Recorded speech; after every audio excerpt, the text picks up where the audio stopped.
ನಮಸ್ತೆ ಮಾಸ್ಟರ್ಸ್. ತುಳಸಿ ದಳ ಭಾಗ 1ರ 60ನೇ ದಿನದ ಪತ್ರಿಜಿ ಆತ್ಮಜ್ಞಾನ ಪ್ರಕಾಶಕ್ಕೆ ನಿಮಗೆಲ್ಲರಿಗೂ ಸ್ವಾಗತ ಸುಸ್ವಾಗತ ಮಾಸ್ಟರ್ಸ್. ಈ ದಿನದ ಸಂದೇಶ ವೃದ್ಧನು ಅಂದರೆ ಯಾರು ಅಂತ. ನಿನ್ನೆ ಧೀರರ ಬಗ್ಗೆ ತಿಳ್ಕೊಂಡ್ವಿ, ಧೀರರು ಅಂದರೆ ಯಾರು ಅಂತ. ಇವತ್ತು ವೃದ್ಧನು ಅಂದರೆ ಯಾರು ಅಂತ. ಆಜ್ಞೋ ಭವತಿ ವೈ ಬಾಲಃ ಪಿತಾ ಭವತಿ ಮಂತ್ರದಃ ಆಜ್ಞಂ ಹಿ ಬಾಲಮಿತ್ಯಾಹುಃ ಪಿತತ್ಯೇನತು ಮಂತ್ರದಂ ಅಂತ ಮನುಸ್ಮೃತಿನಲ್ಲಿ ಹೇಳ್ತಾರೆ. ಹಂಗಂದರೆ 100 ವರ್ಷ ವಯಸ್ಸಾದವನಾದರೂ ವಿದ್ಯೆ ವಿಜ್ಞಾನಗಳನ್ನು ಕೊಡುವವನಾದರೆ ಬಾಲಕನಾದರೂ ವೃದ್ಧ ಎಂದು ಅಂಗೀಕರಿಸಬೇಕು. ಏಕೆಂದರೆ ಸಕಲ ಶಾಸ್ತ್ರಗಳು ಆಪ್ತ ವಿದ್ವಾಂಸರು ಅಜ್ಞಾನಿಯನ್ನು ಬಾಲಕ ಎಂದು ಜ್ಞಾನಿಯನ್ನು ಪಿತಾ ಎಂದು ಹೇಳುತ್ತಾರೆ. ಧಮ್ಮಪದದಲ್ಲಿ ಬುದ್ಧನು ಹೀಗೆ ಹೇಳಿದ್ದಾನೆ: ನಾ ತೇನೋ ತೇರೋ ಸೋಹುತಿ ಏನ ಸ ಫಲಿತಂ ಸಿರೋಹ.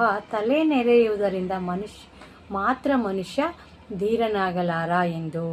ವಯಸ್ಸಿನಿಂದ ವೃದ್ಧನು ಯಾರು ಬೇಕಾದರೂ ಆಗುತ್ತಾರೆ, ಅದರಿಂದ ಏನೂ ಲಾಭವಿಲ್ಲ. ಬೇಕಾಗಿರುವುದು ಜ್ಞಾನದ ವೃದ್ಧತ್ವ. ಯಾರು ಜ್ಞಾನವನ್ನು ಕಲಿತಾರೋ, ಚಿಕ್ಕ ವಯಸ್ಸಲ್ಲೇ ಜ್ಞಾನವನ್ನು ಕಲ್ತಿದ್ರೆ ಅವರೇ ವೃದ್ಧರು.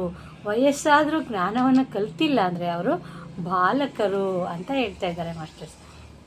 ಅದೇ ರೀತಿ ಪುನರ್ಜನ್ಮ ಅಂತ ಅಂದರೆ ಏನಂತ ತಿಳ್ಕೊಳ್ಳೋಣ. ನಿರುಕ್ತ ಎನ್ನುವುದು ಒಂದು ಮುಖ್ಯವಾದ ವೇದಾಂಗ. ಅದು ಪುನರ್ಜನ್ಮ ಕುರಿತು ಹೀಗೆ ಹೇಳುತ್ತೆ: ಮೃತಚ್ಚಾಹಂ ಪುನರ್ಜಾತ್ ಜಾತಶ್ಚಾಹಂ ಪುನರ್ಮೃತಃ ನಾನಾ ಯೋನಿ ಸಹಸ್ರಾಣಿ ಮಯೋಷಿತಾನಿ ಯಾನಿವೈ ಅಂತ. ಜ್ಞಾನಿಯಾದವನು ನಾನು ಬಹಳ ಸಲ ಜನ್ಮಿಸಿದ್ದೇನೆ, ಮರಣಿಸಿದ್ದೇನೆ, ಅನೇಕ ಯೋನಿಗಳಲ್ಲಿ ವಾಸ ಮಾಡಿದ್ದೇನೆ ಎಂದು ತಿಳಿದುಕೊಳ್ಳುತ್ತಾನೆ. ನಿರುಕ್ತ ಇನ್ನೂ ಹೀಗೆ ಹೇಳುತ್ತಿದೆ: ಆಹಾರ ವಿವಿಧ ಭುಕ್ತ ಪೀತಾ ನಾನಾ ಸ್ತನಃ ಮಾತರೋ ವಿವಿಧ ದೃಷ್ಟ ಪಿತರಃ ಸುಹೃದಸ್ತತ ಅಂತ.